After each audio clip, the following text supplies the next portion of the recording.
Aujourd'hui, on va raconter l'histoire de Jurayj.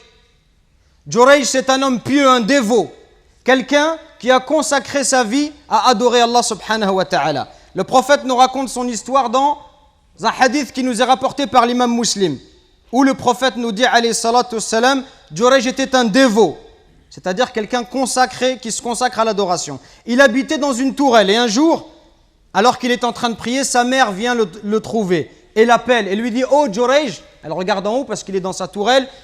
« C'est ta mère qui t'appelle, réponds-moi. » Et Jurayj qui fait la prière, il se dit « Que dois-je privilégier? Est-ce que je continue ma prière ou est-ce que je réponds à ma mère ?» Et il choisit de poursuivre sa prière. Sa mère vient une seconde fois et dit « Oh Jurayj, c'est ta mère qui t'appelle, réponds-moi. » Et Jurayj est en train de faire la prière.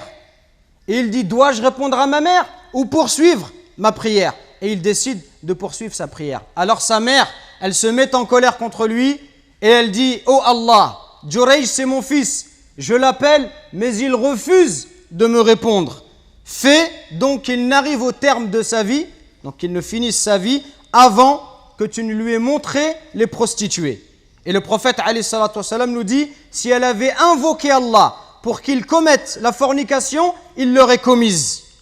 Les enfants d'Israël, parce que Jurayj il faisait partie du peuple des enfants d'Israël, ils étaient jaloux de lui, de son adoration. Et ils voulaient l'en détourner. Et une prostituée réputée pour sa beauté leur dit, si vous le voulez, je peux le séduire pour vous. Elle s'offrit à lui, mais Jurayj, c'est un homme pieux, il ne fit pas attention à elle. Qu'est-ce qu'elle va faire? Elle va trouver le berger qui se réfugiait, qui habitait dans le bas, dans la tourelle de Jurayj. Elle va faire ce qu'elle a à faire avec lui, elle va tomber enceinte. Et quand on va lui dire à qui appartient cet enfant, qui est le père de cet enfant, elle va dire c'est Jurayj. Jurayj, c'est le père de l'enfant. Et à l'époque, il n'y a pas de test ADN pour vérifier est-ce que c'est vrai ou pas. Donc les gens, qu'est-ce qu'ils font? Ils vont trouver Jurayj et ils commencent à détruire sa tourelle. Et ils le frappent et ils l'insultent. Et ils lui disent, toi, tu es un menteur. Hein, tu prétends être un pieux, adorer Allah, mais en vérité, tu es un fornicateur. Et lui, il ne sait même pas ce qui se passe.